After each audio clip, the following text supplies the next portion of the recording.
Comment je me suis affranchi des usuriers et des dettes? Bienvenue dans la communauté 8 milliards de présidents, où nous vous accompagnons dans un voyage à travers lequel vous prenez véritablement les rênes de votre vie et devenez stable et indépendant tout en étant le président de votre vie. Nous poursuivons notre voyage vers la maîtrise, voire l'éradication de la dette. Aujourd'hui, abordons la question de savoir comment comprendre la dette, ses mécanismes, ses implications, son envergure et le mindset psychologique, spirituel, économique et socio-culturel y associé. La dette est un phénomène multidimensionnel qui transcende les simples calculs financiers. Elle engage des dynamiques économiques, psychologiques, spirituelles et socio-culturelles. Pour bien la comprendre, il faut l'examiner dans toute sa complexité et adopter une approche holistique. Qu'est-ce que la dette? Une obligation de remboursement d'une somme empruntée avec ou sans intérêt. Les mécanismes clés, le capital emprunté, montant initial. Les intérêts, frais liés à l'emprunt. L'échéance, délai pour rembourser. Exemple, un emprunt de 10 000 € à un taux de 5% signifie des intérêts de 500 € par an. La dette, c'est bien plus qu'un simple chiffre sur un papier. C'est une obligation de remboursement qui peut influencer notre quotidien de manière profonde. Si les dettes s'accumulent sans plan de remboursement, les intérêts croissants aggravent la situation. Imaginez emprunter comme plus haut, 10 000 € à 5% d'intérêt. Chaque année, vous devez ajouter 500 € à cette somme. C'est un mécanisme qui peut rapidement devenir un effet boule de neige.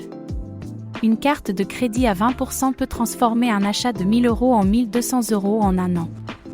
Sur le plan économique, la dette réduit notre pouvoir d'achat et peut nous rendre dépendants des créanciers. Socialement, elle creuse les inégalités, car les plus vulnérables paient souvent les taux les plus élevés. Psychologiquement, elle génère stress et culpabilité, impactant nos relations. Mais la dette n'est pas qu'une contrainte. Avec le bon état d'esprit, elle peut devenir un outil stratégique. Dans certaines cultures, elle est même perçue comme un passage obligé pour avancer. En fin de compte, comprendre la dette, c'est l'appréhender dans toute sa complexité pour en faire une opportunité plutôt qu'un fardeau. La dette productive sert à financer des investissements générateurs de revenus. Exemple, achat d'un outil de production. La dette improductive finance des biens de consommation. Exemple, achat d'un smartphone à crédit.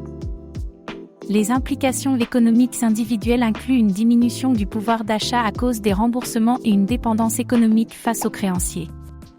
Globalement, les États lourdement endettés voient leur capacité d'investissement diminuer. Les dettes personnelles peuvent exacerber les inégalités, les plus démunis paient souvent les taux d'intérêt les plus élevés.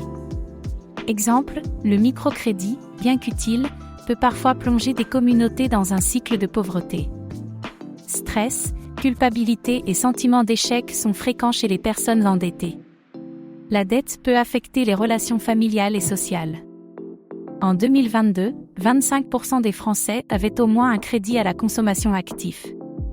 Aux États-Unis, la dette moyenne par foyer atteignait 97 000 $. La dette mondiale dépasse 3% du PIB mondial en 2023. Les pays en développement, comme ceux d'Afrique, cumulent des dettes externes considérables, freinant leur développement. Exemple, en Inde coloniale, les paysans étaient souvent endettés auprès d'usuriers locaux, entraînant des cycles d'appauvrissement générationnel. Le sentiment de dépendance est courant chez l'endetté, qui se sent souvent enchaîné par ses obligations financières. La spirale émotionnelle de stress, d'anxiété et de culpabilité accompagne souvent la dette. La dette doit être perçue comme un outil, non comme une condamnation. Dans l'islam, l'usure, riba, est strictement interdite. Dans le christianisme, la Bible encourage le pardon des dettes lors de l'année sabbatique. Pensez à ces obligations non seulement comme des contraintes, mais aussi comme un engagement moral à honorer. La dette doit être contractée avec une vision claire des moyens de remboursement. Évitez les dettes à taux élevés sauf si elles génèrent un retour sur investissement. Dans certaines cultures, avoir une dette est perçu comme un passage obligé pour avancer, études, achat immobilier.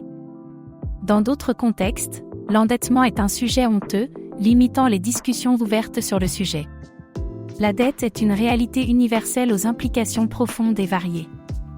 La comprendre nécessite une approche globale qui englobe ses mécanismes économiques, ses effets psychologiques et ses dimensions socio-culturelles. Avec un mindset aligné sur la discipline, la responsabilité et la stratégie, il est possible de transformer la dette en une opportunité plutôt qu'un poids. Si cette vidéo vous a été utile, aimez, commentez pour donner votre avis, abonnez-vous pour ne rien rater de nos vidéos et partagez pour permettre à d'autres d'en profiter. Votre succès dans le voyage de la liberté totale est notre objectif.